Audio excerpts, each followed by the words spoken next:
پتہ یہ چلا کہ کائنات کی سب سے بڑی رحمت مصطفیٰ کریم کی ذات پاک ہے، اور جب وہ آئیں تو سب سے بڑی خوشی کا دن ہوتا ہے۔ اسی لیے کہا ہے کہ دونوں عیدوں سے افضل ہے عید میلاد رسول، چاہے عید الفطر ہو یا بقرعید ہو، عید الاضحیٰ ہو، یہ دونوں عیدوں سے افضل ہے عید میلاد رسول۔ اس کی وجہ یہ ہے کہ ہمیں نہ عید الفطر معلوم ہوتی نہ عید الاضحیٰ معلوم ہوتی، یہ سب معلوم ہوئی ہیں اگر تو آمنہ کے لال کے صدقے میں معلوم ہے۔ ہاں، ہمیں رمضان پتہ چلا ہے، عید پتہ چلی ہے، تو کس کی بدولت؟ اگر مصطفیٰ کریم صلی اللہ علیہ وسلم نہ آتے نہ بتاتے تو کون سے رمضان کا تصور تھا، کون سی عید پتہ چلتی؟ اسی لیے حاصل کلام تو یہ ہے میرے عزیزو، وہ جو نہ تھے تو کچھ نہ تھا، وہ جو نہ ہو تو کچھ نہ ہو، جان ہے وہ جہان کی اور جان ہے تو جہان ہے۔ آج عید اگر منانا بھی ہے تو میں یہ ضرور کہوں گا کہ آج عید پڑھنے کے بعد، نماز پڑھنے کے بعد سب سے پہلا کام جو آپ کرتے ہیں وہ کیا ہے؟ سب سے پہلا کام آپ یہ کرتے ہیں اپنے ماں باپ، اپنے رشتہ داروں سے ملاقات، اور گھر جلدی بھاگ کر کے جاتے ہیں کہ اپنے بڑوں سے ملاقات کرنا ہے۔ آج مصافحہ معانقہ کا دن ہے، آپ کو اپنے ماں باپ جس قدر یاد رہتے ہیں میرے عزیزو، اس رسول کو آج ہرگز فراموش نہ کرو جو اپنی رات کی تنہائیوں میں تمہیں امتی امتی کہہ کر یاد کیا کرتے تھے۔ آج ان کا دن ہے، آج اس رسول پاک کا دن ہے۔ سورج کے ڈوبنے سے پہلے پہلے تک کثرت سے میرے آقا کی بارگاہ میں بیٹھ کر درود بھیجو اور عرض کرو کہ آقا آج میری خوشی کا دن ہے، میں اپنے ماں، اپنے باپ، اپنے بھائی، اپنے بہن، سب سے زیادہ اگر دنیا میں کسی سے پیار کرتا ہوں تو وہ آپ کی ذات مبارکہ ہے۔ رسول پاک صلی اللہ تعالیٰ علیہ وسلم کو یاد کرنا آج کی عید کے دن کا ایک بہت ہی بڑا حصہ ہے مومنوں۔ باقی میں دوسروں کے بارے میں نہیں کہہ سکتا، جن لوگوں نے آج کی عید کو جوا کا اڈا بنا لیا ہو، شراب پینے کا ذریعہ بنا لیا ہو، سینما تھیٹر پہ جا کر کے عیش کرنے کا ذریعہ سمجھاؤ، میں سمجھتا ہوں کہ ان کے اندر روح اسلام نہیں آئی۔ اگر اسلام کی روح ہوتی، اگر ایمان ان کے قلب میں بشاشت پیدا کر چکا ہوتا تو ہرگز وہ ایسی جگہ قدم بھی نہیں رکھتے۔ اے میرے عزیزو، آج مصطفیٰ کریم صلی اللہ علیہ وسلم کے سچے غلام بن کر کے دکھانے کا بھی دن ہے۔ آج دنیا تمہیں دیکھ رہی ہے، آج پوری دنیا دیکھ بھی رہی ہے اور ڈر بھی رہی ہے کہ یہ باہر نکلے ہیں آج کیا ہونے والا ہے۔ میرے عزیزو، تمہارے پاس سب سے بہترین میسج دینے کا وقت یہ ہے کہ رسول کریم صلی اللہ تعالیٰ علیہ وسلم کے غلام ان کی سنتوں میں ملبوس اپنے گھروں سے آج نکلے ہیں اور پوری دنیا میں حضور کی سنتیں عام کر کے رہیں گے اور حضور پاک صلی اللہ علیہ وسلم کے اخلاق کو پھیلا کر رہیں گے۔ آج تمہارے ذریعے سے حضور اکرم صلی اللہ علیہ وسلم کے اخلاق عام ہونی چاہیے۔ نان مسلم ہو، غیر مسلم ہو، کوئی بھی اگر اس کے ساتھ تمہارے مدد کا جذبہ آیا، کم سے کم اس کے دل میں یہ خیال تو آئے گا کہ یہ نوجوان کیوں میرے ساتھ اچھائی کر رہا ہے۔ اللہ اکبر، بالکل اس صحیح وقت تم فرمایا یہ آپ بتا نے۔ سکتے ہو یہ میرا اپنا عمل نہیں، یہ میرے آقا کا عمل ہے۔ نبی پاک صلی اللہ تعالیٰ علیہ وسلم آج کے دن غریبوں کو نہیں بھولتے، یتیموں کو فراموش نہیں کرتے۔ حضور پاک صلی اللہ تعالیٰ علیہ وسلم آج ان یتیموں، بیواؤں، سب کے گھروں کا خیال تک رکھتے تھے۔ عزیزان گرامی وقار، آج عید کے ان لمحات میں یقیناً رمضان المبارک گزر جانے کے بعد خوشیوں کا دن ضرور ہوتا ہے، لیکن ساتھ ہی آج ہمیں قلق بھی ہے، غم بھی ہے ہمارے ان بھائیوں کا جو آج عید منانے کے لیے یا تو ہمارے ساتھ نہیں ہیں، ناحق جیلوں میں بند ہیں، کچھ بے قصور قیدی ہیں، اور بہت سارے وہ لوگ ہیں جن کے ہاں اسباب کی کمی ہے اور کوئی عید نہیں ہے ان کے ہاں۔ وہ فلسطین کا علاقہ ہو کہ شام ہو کہ یمن ہو کہ عراق ہو، ان کے ہاں کوئی عید نہیں۔ وہ کھلے میدانوں میں آج بھی ایک ایک روٹی اور بوٹی کے لیے ترس رہے ہوں گے۔ آج اس درد کے ساتھ ہم عید کے لیے حاضر ہیں اور بارگاہ مولا میں یہ عرض ضرور کریں گے کہ مولا، جہاں تو ہمیں نرم لقمے کھلا رہا ہے، حضور کی اس غریب امت پر بھی رحم فرما دے۔ ایک میرا ہی رحمت میں دعویٰ نہیں، شاہ کی ساری امت پہ لاکھوں سلام۔ آج عید کے دن جو کام کرنے کے ہیں، میرے مصطفیٰ کریم صلی اللہ علیہ وسلم کو راضی کرنے کا دن ہے۔ آج کے دن حضور فرماتے ہیں اللہ تعالیٰ کو سب سے زیادہ پسندیدہ جو عمل ہے، سب سے زیادہ پسندیدہ وہ دو ہے، دو عمل اللہ کو بہت پسند ہے آج کے دن۔ فرمایا میرے آقا صلی اللہ علیہ وسلم وہ دو عمل کیا ہے؟ حضور فرماتے ہیں پہلی چیز یہ ہے کہ اللہ رب العزت کی بڑائی بیان کرنا، اللہ اکبر اللہ اکبر اللہ اکبر لا الہ الا اللہ اللہ اکبر اللہ اکبر وللہ الحمد۔ یہ اللہ رب العزت کی بڑائی، تکبیر، اللہ سب سے بڑا ہے، یہ تکبیر بیان کرنا پہلا عمل اللہ کو سب سے زیادہ پسند ہے۔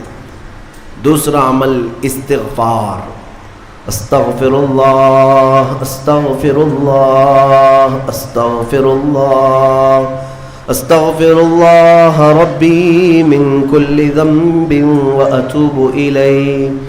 دو عمل آج کے دن اللہ بہت پسند فرماتا ہے، ایک اس کی بڑائی بیان کرنا تکبیر، اور دوسرے استغفار۔ اور فرمایا کہ جب اپنے گھروں سے نکلو تو تکبیر کہتے ہوئے نکلو۔ کتنے لوگ ایسے ہیں جو تکبیر پڑھتے ہوئے آئے؟ بہت کم لوگ ہیں، سب اپنے اپنے دھن میں چلے جا رہے ہیں۔ یہاں تک کہ فرمایا اس تکبیر کا اہمیت کا اندازہ اس سے لگاؤ، آنے کے وقت جس راستے سے آئے تھے عید کے لیے، جانے کے وقت دوسرے راستے سے جاؤ، واجب نہیں ہے، لیکن اس کی حکمت کیا ہے؟ ایک راستے سے آنا اور دوسرے راستے سے جانا سنت۔ فرمایا گیا کہ جب تم ایک راستے سے تکبیر پڑھتے ہوئے آتے ہو تو اس راستے پر موجود جتنے مکان، پتھر، درخت ہیں وہ سب تمہاری تکبیر کی گواہی دیں گے۔ قیامت کے دن تمہاری تکبیر کی وہ گواہی دیں گے کہ مولا یہ ہمارے سامنے سے تیری بڑائی کرتا ہوا گزرا ہے۔ تو ہو سکے دوسرے راستے پر بھی گزرو تاکہ زیادہ سے زیادہ ان تمام چیزوں کو اپنی تکبیر کا گواہ بنایا جا سکے۔ تو اس سے اندازہ کریں کہ تکبیر آج کے دن بہت اہمیت کی حامل ہے، اور اسی تکبیر کی آج ضرورت بھی ہے مسلمان کو۔ اقبال نے بہت اچھے انداز میں کہا تھا، کفر دم توڑ دے گا ٹوٹی ہوئی شمشیر کے اللہ ساتھ، اکبر، بالکل گر صحیح تم فرمایا نکل آ آپ جاؤ نے۔ ایک بار نعرے تکبیر کے ساتھ۔ مطلب یہ ہے کہ اس تکبیر کا آج بھی بہت سارے لوگوں کو انتظار ہے، جس تکبیر کی آواز سے ہی کفر کے خیموں میں ہلچل مچ جائے۔ وہ صرف اور صرف حلق سے نکلنے والی تکبیر نہیں ہے، وہ ایمان کی بشاشت اور توکل کے ساتھ نکلنے والی تکبیر ہے۔ اللہ رب العزت ہم سب کو کہنے سننے سے زیادہ عمل کی توفیق عطا فرمائے۔ آج میرے عزیزوں، عید الفطر میں جو نہیں کرنے کے کام ہے وہ مجھے بتانے کی ضرورت نہیں، سمجھدار طبقہ ہے ہمارا۔ آج شام تک ایک بات طے کر کے رکھ لینا، کیونکہ کل رات کو ہی شیطان آیا ہے چھوٹ کر کے قید سے، اور وہ اپنے پورے فورس کے ساتھ چاہتا ہے کہ تمہیں کسی نہ کسی طرح سے ان راستوں سے لے کر گناہوں کے اڈوں پر لے جاؤ۔ کتنے ایسے لوگ ہیں جو ایک ہی دن میں اس کے شکنجے میں پھنس جاتے ہیں، یہ ان کا معاملہ ہے۔ اس لیے آج شام تک اپنے آپ کو کنٹرول کرو کہ میں نہ آج گانے بجانے، سینما اور جوؤں کی طرف جاؤں گا، اور نہ ہی بے حیائی کے اڈوں کی طرف جاؤں گا۔ آج کا دن اللہ رب العزت اپنے فرشتوں پر رشک فرماتا ہے۔ توجہ تو چاہتا ہوں، توجہ۔ عید کے دن جب بندے سجدے میں گرتے ہیں، عیدگاہ ہو کہ مسجدیں ہو، جیسے ہی تم عید کے دن سجدے میں چلے جاتے ہو، یہ لمحہ کون سا ہے جانتے ہیں آپ؟ یہ لمحہ کون سا ہے؟ جس دن دنیا پوری، آپ بھی رمضان بھر سجدے میں گئے ہوں گے، عبادتیں کر کے بھیک کیا مانگتے تھے؟ اللہ تو راضی ہو جا۔ ہم یہاں مانگ رہے تھے، لیکن عید کے دن کے سجدے کے بارے میں فرمایا گیا جیسے ہی امت سجدے میں جاتی ہے، مولا سارے فرشتوں میں اعلان فرماتا ہے، فرشتوں آؤ دیکھو میرے بندے، میں ان سب سے راضی ہوں اور ان سب پر مجھے رشک آتا ہے۔ آج دنیا خوشیوں میں ڈوب کر کے عیاشی کرنا چاہتی ہے، لیکن میرے یہ بندے ہیں جو دنیا کو ترک کر کے میری بارگاہ میں سجدہ ریز ہیں۔ آج مولا رب العزت رشک فرماتا ہے فرشتوں پر۔ اس لیے میرے عزیزوں، نہایتی اخلاص کے ساتھ، اطمینان کے ساتھ، اور اللہ رب العزت کی بارگاہ میں اپنے آپ کو خود سپرد کر کے عید کی نماز ادا کریں، اور امید ہے کہ یہ عید ہماری ایک انقلاب لائے گی انشاءاللہ۔ جو حالات آج پیدا ہو چکے ہیں، میں اس کے لیے بھی گزارشتاً یعنی معروضتاً یہ عرض کروں گا کہ آپ امن و امان کو برقرار رکھیں، امن و امان کو برقرار رکھیں، یہ بہت ضروری چیز ہے۔ مجھے افسوس ہے یہاں کے بھی حالات اور پورے ہندوستان کے بھی حالات جس طرح سے اپنائے جا رہے۔ یہودیوں کی ایک بڑی سازش تھی خلافت عثمانیہ کے زمانے میں۔ وہ کیا کرتے تھے کہ مسلمانوں کو بھڑکانے کے لیے، ورغلانے کے لیے کچھ ان کی مقدس چیزوں کی توہین کرتے تھے کسی ایک کے ذریعے سے، اور جب مسلمان بھڑک جاتے، باہر آتے، تو پھر ان کے بیچ میں یہ یہودی بھی داخل ہوتے تھے، باضابطہ یہ طریقہ اپناتے تھے، اور پھر مسلمانوں میں آپس میں لڑا دیتے تھے۔ اس کے بعد وہاں سے خلافت کے خلاف اعلانات بھی کرتے تھے، اس میں یہودی داخل ہوتے تھے۔ تو اس طرح بھیڑ جمع کر کے باہر ورغلانا، لوگوں کو اکسانا، یہ ان کا کام تھا تاکہ زیادہ سے زیادہ مسلمانوں کا نقصان ہو سکے۔ اسی لیے میں چاہتا ہوں کہ اپنے غم و غصے کا اظہار صرف بھیڑ سے نہیں ہوتا، جس میں اعلیٰ حضرت فاضل بریلوی رضی اللہ تعالیٰ عنہ نے بھی ارشاد فرمایا کہ مسلمانوں کو اس طرح سے کھلے طور پر کسی چیز پر جمع کر لینا جس سے خطرات لاحق ہوں ناجائز ہے۔ آپ ان چیزوں کا بہت خیال رکھیں کہ دشمن طاقتیں آج یہی چاہتی ہیں کہ تمہیں اکسا کر، ورغلا کر، تمہارا زیادہ سے زیادہ نقصان کر سکیں۔ پچھلے 2 سال کا عرصہ گزر گیا، بنگلور میں بھی ایک حادثہ ہوا تھا، وائلنس ہوا تھا، غالباً رمضان کے موقع پر ہی 125 کے قریب نوجوان 2 سال سے ابھی تک جیلوں میں بند ہیں، کچھ چھوٹ گئے، کچھ ابھی تک باقی، اس میں کئی سافٹ ویئر انجینئر ہیں اندر بیٹھے ہوئے ہیں۔ تو یہ سب حالات دل کو دہلا دیتے ہیں۔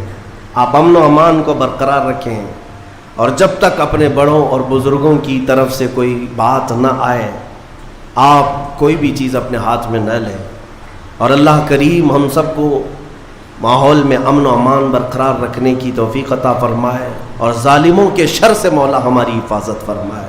جس طرح برے منصوبے تمہارے متعلق بنائے جا رہے ہیں، کریم خدا کی بارگاہ میں دعا ہے کہ مولا ان تمام منصوبوں کو تو خاک میں ملا دے، تیرے حبیب پاک صلی اللہ علیہ وسلم کی اس بھولی بھالی امت کو صحیح قیادت عطا فرما دے۔